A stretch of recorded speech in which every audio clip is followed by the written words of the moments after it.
മഞ്ഞപ്പിത്ത ഭീതിയിലാണ് എറണാകുളം ജില്ല. 10 ദിവസത്തിനിടെ ജില്ലയിൽ 2 പേർ മരിച്ചു എന്നുള്ള റിപ്പോർട്ടുകൾ വരുന്നുണ്ട്. കളമശ്ശേരിയിൽ 2 ആഴ്ചയ്ക്കിടെ 30ഓളം പേർക്ക് രോഗബാധയുണ്ട്. അതിൽ 2 പേരുടെ നില ഗുരുതരവുമാണ്. മറ്റൊന്ന്, മലയാളത്തിലെ ആദ്യ ഹോളിവുഡ് നടൻ തോമസ് ബെർലിക്ക് ഇന്ന് ജന്മനാട് വിട നൽകുന്നുണ്ട്. സംസ്കാര ചടങ്ങുകൾ ഇന്ന് വൈകിട്ട് 3 മണിക്കാണ് നടക്കുക. അതുമായി ബന്ധപ്പെട്ട വാർത്തകളൊക്കെ ഉണ്ട്. Mosina, good morning. Very good morning Jilsy. Mosina, ഈ എറണാകുളത്ത് നിന്ന് ഇടയ്ക്കിടെ ഈ മഞ്ഞപ്പിത്തവുമായി ബന്ധപ്പെട്ട വാർത്തകളൊക്കെ ഇങ്ങനെ വരുന്നുണ്ട്. അപ്പോൾ പുറത്തു പോകുന്ന സമയത്ത്, വെള്ളം കുടിക്കുന്ന സമയത്തൊക്കെ ഈ കാര്യങ്ങളൊക്കെ ശ്രദ്ധിക്കാറുണ്ടാകുമല്ലോ അല്ലേ?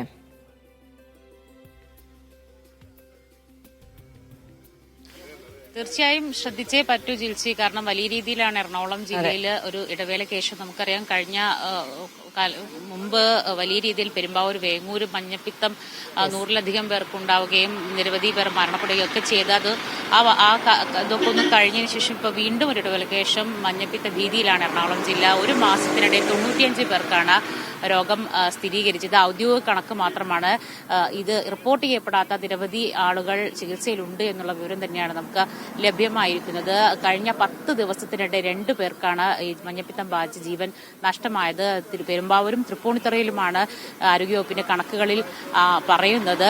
എന്താണെങ്കിലും നിലവിൽ കളമശ്ശേരി ഭാഗത്താണ് വലിയ രീതിയിൽ ഇത് സ്പ്രെഡിംഗ് ആയിക്കൊണ്ടിരിക്കുന്നത് എന്നുള്ളതാണ്. പ്രധാനമായും HMT കോളനി, ഇതുമായി ബന്ധപ്പെട്ട മെഡിക്കൽ കോളേജുമായി ബന്ധപ്പെട്ട സ്ഥലങ്ങൾ, പ്രദേശങ്ങളിലൊക്കെയാണ് നിലവിൽ വ്യാപനം ഉണ്ടായിരിക്കുന്നത്. 18 പേരാണ് നിലവിൽ കണക്കുകൾ, ഔദ്യോഗിക കണക്ക്. ഞാനത് എടുത്തു പറയാൻ കാരണം നഗരസഭാ അധികൃതർ തന്നെ പറയുന്നുണ്ട്, പലരും ഇത് റിപ്പോർട്ട് ചെയ്യാൻ ഇങ്ങനെ ഒരു പ്രശ്നങ്ങളൊക്കെ വന്നാൽ കൃത്യമായി ചികിത്സ തേടാതെയൊക്കെ ഉണ്ട്. അതൊക്കെ കണക്കിൽപ്പെടാതിരിക്കുന്നൊരു സാഹചര്യമുണ്ടല്ലോ. നിലവിൽ ചികിത്സയിലുള്ളത് 18 പേരാണ്. അതിൽ 2 പേരുടെ നില വലിയ രീതിയിൽ ഗുരുതരമായി തന്നെ തുടരുകയാണ്. അതിൽ ഒരാൾ വെന്റിലേറ്ററിലാണ് എന്നുള്ള കാര്യമാണ്. നാസർ, ഈ പറഞ്ഞ HMT കോളനി നിവാസികളായ 2 പേർക്കാണ് വലിയ രീതിയിൽ ഗുരുതരമായിരിക്കും.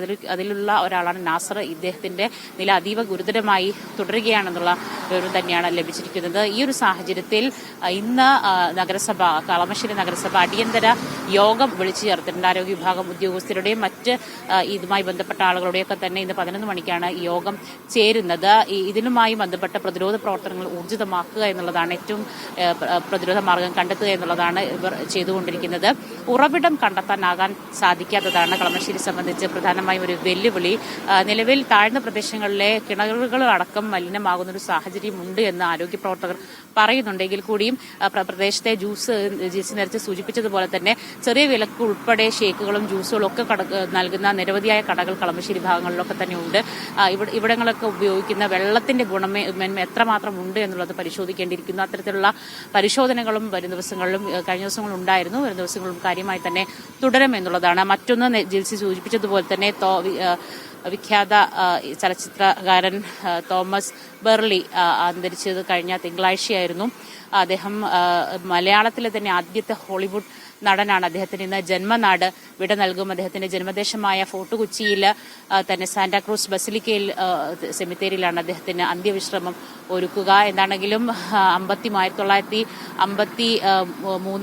ഈ സിനിമാ മേഖലയിലെത്തിയ അദ്ദേഹം 59-ലാണ് തിരമാല എന്ന ചിത്രത്തിൽ നമ്മുടെ പ്രശസ്ത നടൻ സത്യൻ വില്ലൻ കഥാപാത്രം അദ്ദേഹമായിരുന്നു. അതായത് തോമസ് ബെർലി ആയിരുന്നു അതിൽ നായകൻ എന്നുള്ളതാണ്. പിന്നീട് അമേരിക്കയിലെ കൊളംബിയ യൂണിവേഴ്സിറ്റിയിൽ അദ്ദേഹം ഈ സിനിമയുമായി ബന്ധപ്പെട്ട് പഠനത്തിന് പോയി. അതിനുശേഷമായിരുന്നു ഹോളിവുഡിലുള്ള അരങ്ങേറ്റം.